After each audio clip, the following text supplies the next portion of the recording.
Ever since a federal advisory panel recommended vaccinating young girls against a virus associated with cervical cancer, the debate has grown in a number of states about whether the vaccine should be mandatory.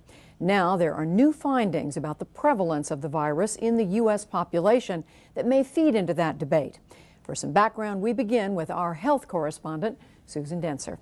Susan, what exactly does this study being released today say about the prevalence of this virus? It's called HPV. Well, HPV, Judy, human papillomavirus, is actually a family of viruses, more than 100 of them, which cause some very common things like warts on your hands. But there's a group of about 30 of these HPV viruses that are sexually transmitted through sex, either male to female, female to female, or even male to male.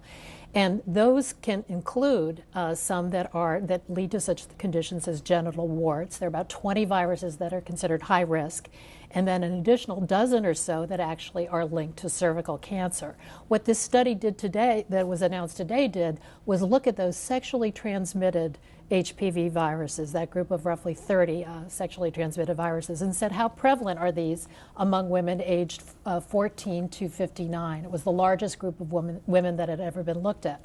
What the study said was that in that group of women, these sexually transmitted infections are about 1 in every 4 women, or about 25 million women overall, and that the rate of high-risk types of infections, the high-risk viruses, is as high as 1 in 7. And for the 2 particular types of HPV viruses that have been linked to cervical cancer, 70% of cervical cancers, the rate is about 1 in 50. There's really a spectrum of opinion on the vaccines and on the mandates. On the pro-vaccine side, you have the group you mentioned earlier, the advisory committee, that recommended routine vaccination for girls 11 to 12 and catch-up vaccinations for girls 13 and all the way up to women of the age of 26. Those recommendations have been taken up by groups like the American Academy of Pediatrics. There's another group of public health people who say, yes, routine vaccination is good, but mandates, it might be too soon to go there, in part because they want to answer some of these questions about cost effectiveness, about how effective the vaccine is over time, how long a period of time it's effective, et cetera.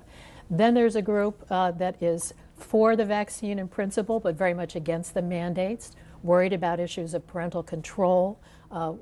Most of the legislation in various states has provisions for parents to opt out of the vaccine, but some people feel that even that is overly burdensome to parents.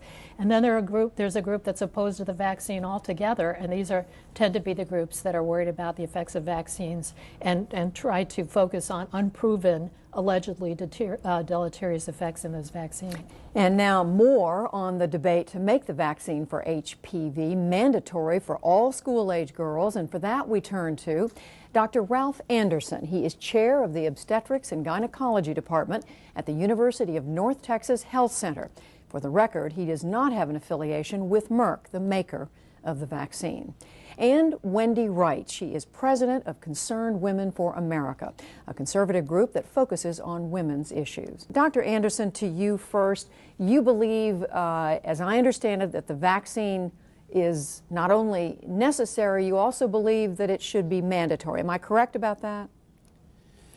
Yes. As a gynecologic oncologist, I see the ravaging effects of the HPV virus, both causing the warts and the various problems that can create in individuals, and in the cancers of the cervix. We have roughly 10,000 new cases of cancer of the cervix per year in this country, and we have approximately 4,000 deaths from cancer of the cervix. I believe the medical merits of this vaccine are very real.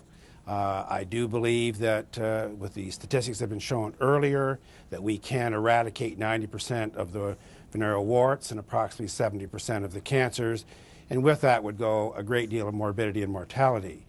So in relation to the mandated portion of it, when you can have opt-in and you can have opt-out policies.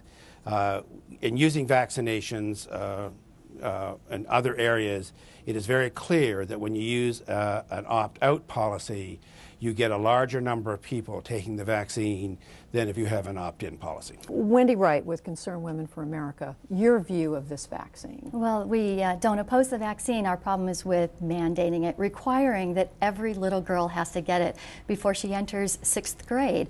Now, we are grateful for the attention that's being given to the problem of sexually transmitted diseases. There's a terrible epidemic in our country, and there needs to be more attention on that and how to prevent it. There's one 100% way of preventing getting a sexually transmitted disease, and that's being abstinent outside of marriage and faithful within marriage.